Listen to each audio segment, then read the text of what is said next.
झारखंड और महाराष्ट्र के विधानसभा चुनाव की तारीखों की घोषणा चुनाव आयोग ने कर दी है। झारखंड में 13 नवंबर को पहले और 20 नवंबर को दूसरे चरण का मतदान होगा। इसका अर्थ यह है कि एक महीने से भी कम समय में झारखंड में मतदान होना है। ऐसे में आइए समझते हैं कि राज्य में क्या चुनावी समीकरण है, आगे किस दिशा में चुनाव जा सकता है, इस समय कौन सा राजनीतिक दल आगे दिखाई दे रहा है और क्यों। झारखंड में विधानसभा की कुल 81 सीटें हैं।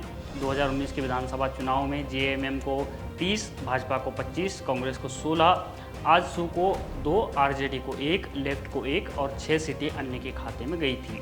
राज्य में जेएमएम, कांग्रेस और आरजेडी का गठबंधन है। ऐसे में 2019 में यूपीए गठबंधन ने सरकार बनाई। जेएमएम के नेता हेमंत सोरेन मुख्यमंत्री बने।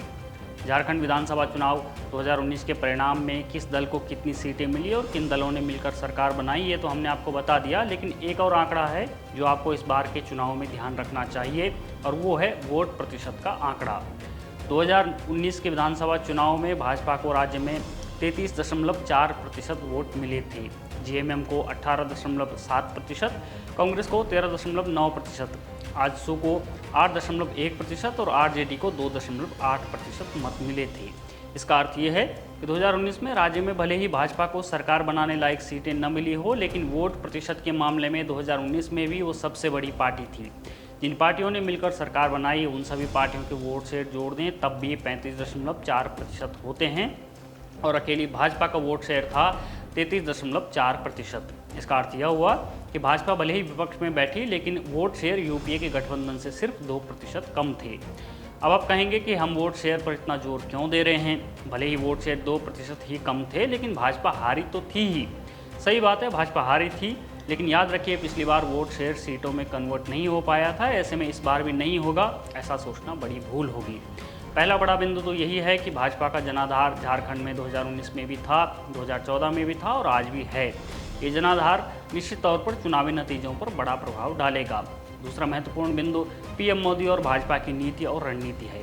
हरियाणा के चुनाव में हमने देखा कि जहां एक तरफ पीएम मोदी का जादू चला, उनके नाम पर वोट पड़े, उनकी योजनाओं के नाम पर वोट पड़े, वहीं दूसरी तरफ भाजपा ने रणनीति से एक ऐसे चुनाव को जीत लिया जहां कांग्रेस शपथ की तैयारी कर रही थी।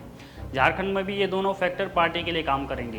पीएम मोदी भी चुनाव में उतरेंगे और नीति और रणनीति के लिए शिवराज सिंह चौहान और हेमंत बिश्व शर्मा को पहले से ही झारखंड का दायित्व दिया गया है।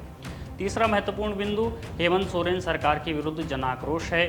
पूरे झारखंड में आप घूम आइए, सरकार के विरुद्ध लोगों में गुस्सा दिखाई दे रहा है।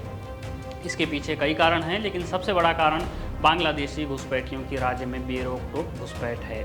दरअसल संथाल परगना जैसे आदिवासी क्षेत्रों में बड़ी संख्या में मजहब विशेष की जनसंख्या बढ़ रही है। मजहब विशेष के लोगों में भी ज़्यादातर बांग्लादेशी घुसपैठिए हैं। आरोप लगते हैं कि ये लोग बहला फुसलाकर आदिवासी लड़कियों, महिलाओं से विवाह करते हैं और जब बच्चे पैदा हो जाते हैं तो महिलाओं की ज़मीन पर, वहाँ के संसाधनों पर एक तरह से कब्जा कर लेते हैं। झारखंड के पत्रकार कहते हैं कि धीरे धीरे ये लोग मजहब विशेष के अपने जानने वालों को, अपने नाते रिश्तेदारों को बुलाते जाते हैं। इससे निरंतर इनकी जनसंख्या बढ़ रही है। झारखंड के कई आदिवासी बाहुल्य इलाकों में तो जमाई टोला बन गए हैं। हेमंत सोरेन सरकार पर आरोप लगते रहे हैं कि सरकार ने इन्हें रोकने के लिए कुछ नहीं किया।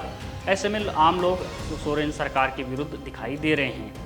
चौथा महत्वपूर्ण बिंदु राज्य में आदिवासी नेताओं का भाजपा के साथ होने का है। देखिए, आदिवासियों के बड़े नेता, चाहे वे अर्जुन मुंडा हों, बाबूलाल मरांडी हों, फिर चंपाई सोरेन हों, ये सभी नेता आज भाजपा के साथ हैं। राजनीति के जानकार कहते हैं कि आदिवासियों का वोट एक मुश्त भाजपा को जाए तो चौंकिए मत। वे कहते हैं कि चंपाई सोरेन का जेएमएम छोड़कर भाजपा में शामिल होना कोई छोटी राजनीतिक घटना नहीं है। चंपाई सोरेन की कोल्हान के इलाके में अच्छी पकड़ है। दर्जन भर सीटों पर वे प्रभाव रखते हैं। उन्हें कोल्हान का टाइगर कहा जाता है। ऐसे में जमानत पर बाहर आकर हेमंत सोरेन जब चंपाई को हटाकर खुद मुख्यमंत्री बने तो चंपाई के समर्थकों में चंपाई का अपमान किया गया है, ऐसा संदेश गया। ऐसे में निश्चित तौर पर चुनाव में भी यह एक बड़ा फैक्टर रह सकता है। पांचवा महत्वपूर्ण बिंदु आदिवासियों के लिए केंद्र सरकार के काम और राष्ट्रपति द्रौपदी मुर्मू हैं। दरअसल 2014 में सरकार बनाने के बाद लगातार केंद्र की भाजपा सरकार ने आदिवासियों के लिए काम किया है।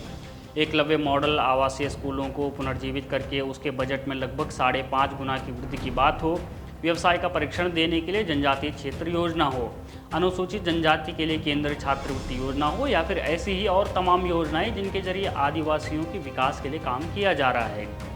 इसके साथ ही केंद्र सरकार ने देश के आदिवासी नायकों को भी सम्मान देने का काम किया है। चाहे भगवान बिरसा मुंडा की जयंती को जनजातीय गौरव दिवस घोषित करने की बात हो या फिर उनकी जन्मस्थली पर जाकर उन्हें सम्मान देने का काम हो, पीएम मोदी और केंद्र सरकार ने आदिवासियों के हित और सम्मान को सदैव आगे रखा है।